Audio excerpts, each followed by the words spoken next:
son of a bitch. They took him and sent him to Kwajalein, I believe. Some tiny little atoll in the middle of the Pacific where you can't take your family. And he went off to Kwajalein for God knows how long, away from his family, because he said one thing. I learned all these things. It struck me that this was not fair, this was not right, that no government, damn it, has the right to do that to people, and I came out of the closet in a big way. Right. Not only did I share everything I learned at SHAPE in the study, the assessment, which in itself is dynamite, but the real dynamite is all the stuff I've learned since. And I learned even after I retired from the Army in '76, I still had a clearance.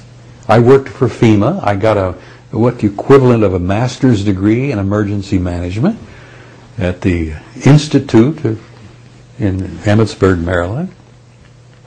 Okay, but they didn't come get you and send you off to Siberia? No, they didn't, because once I opened my big yap, I had people come to tell me that, Bob, that's your only defense. That's the only security you got. Keep talking.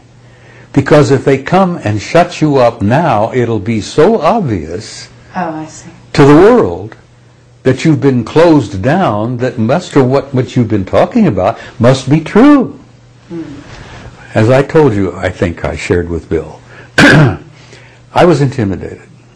I had phone calls on people who wouldn't identify themselves, male voices saying, don't you think you've talked about this just about enough? Why don't the hell you time for you to shut up? Who's this? Never mind. Keep your damn mouth shut on this. Click.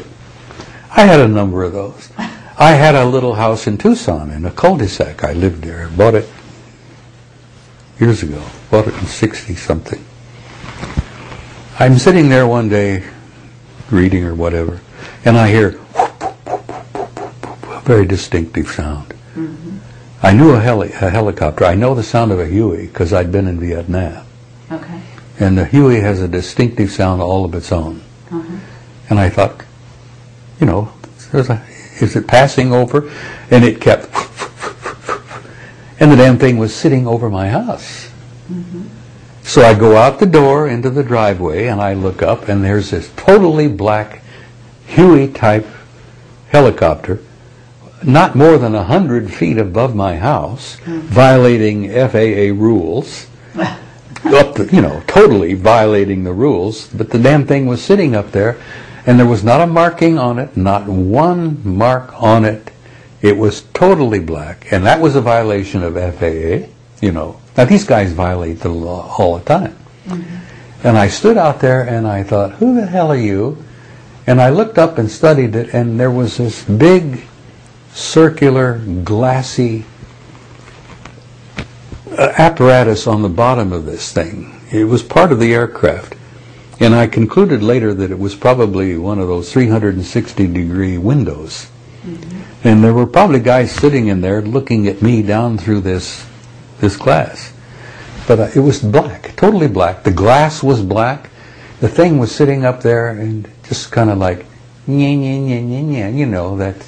What are you going to do about it? And I shook my fist, pointed my finger, mouthed a couple of profanities, called him a number of names. I know you son of a bitch. I know who you are, and I know what you're doing. Okay.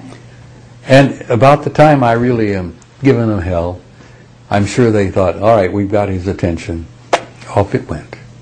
First of all, totally black, no markings violation. Hovering over a private residence violation. Sure. They don't care.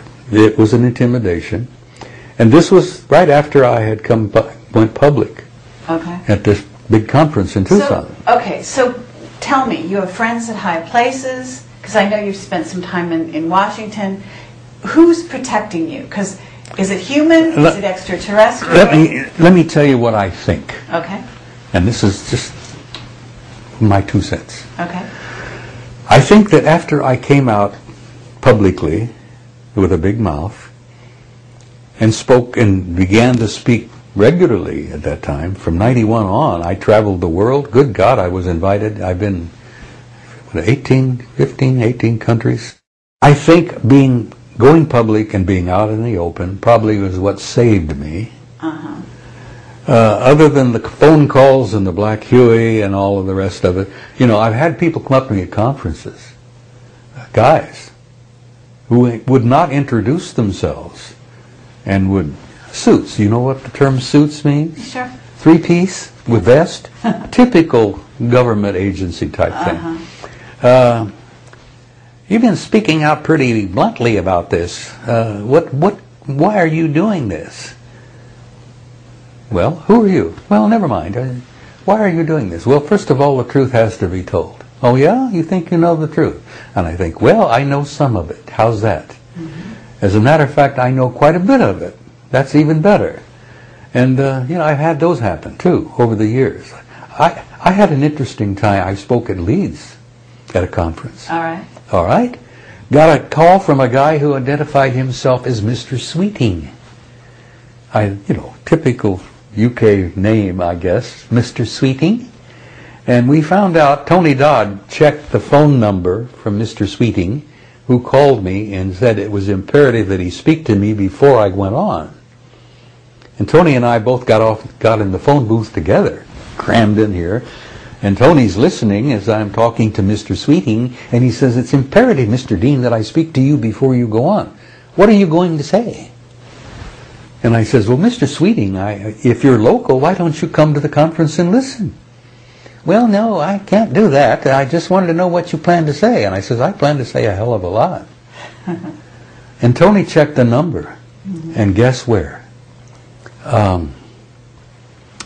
There's an enormous U.S.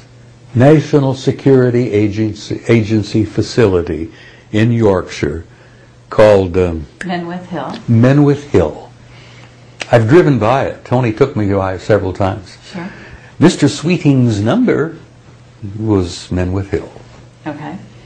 So what? That's it? Was that the gist of your conversation? Well, the gist of the conversation was Mr. Sweeting would not say anything to me about who he was and why he wanted to talk to me. And I told him I ain't going to share nothing with him over the phone. If he wants to talk to me, come to the conference. Mm-hmm. And I'd be delighted to talk to him face to face. Well, on that issue, have you had whistleblowers, people come out from the closet and share stuff with you? Oh, God, yes. You're a whistleblower? Oh, hell yes. Okay. I've had people come up to me and say, you know, I've been wanting to share this, Dean. And I think I can share with you because you won't take my name and address and phone number and turn me in. But this happened to me, and I know that happened to you, and you know, we've all been members of this, what we call the Old Boys Network. We wanted to get it out, but we wanted to get it out honestly, up front, and democratically, damn it. So you convinced me that you're out there, but okay. I'm still not buying it completely because do you think that have you had health problems? Have you had, mind control? And if not, then I have to ask you again, who's protecting you? Well, let me say this about that. Sounds like Nixon. I have shared this with people several times because they've asked me the same question. Sure. And after I became notorious, I suppose is the best word, where I have spoken bluntly, regularly, all over the damn planet and all over the United States, to a considerable amount of positive response from people. Mm-hmm. Not only military, thanking me for going public, okay. And I've got a number of close, warm friends that retired, mm-hmm. that have, to a level of some degree, a good friend in Roswell, retired Army sergeant, who after he went public, his son was killed by a hit and run. And they always concluded that it was the result of his going public. Clifford Stone. Clifford lost his boy. We interviewed him, yeah. Clifford is a very close friend. And his boy